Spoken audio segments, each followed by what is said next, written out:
Hello everyone. In this tutorial, we will show you how to save websites as PDF in Google Chrome.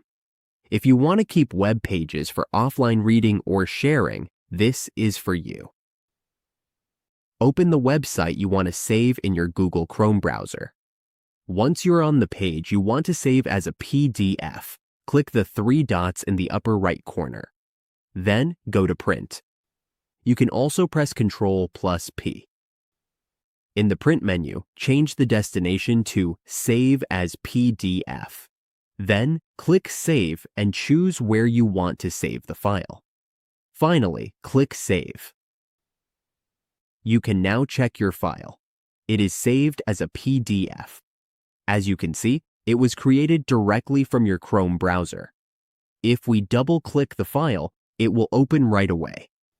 This method uses Chrome's built-in print feature to help you save any website as a clean, properly formatted PDF.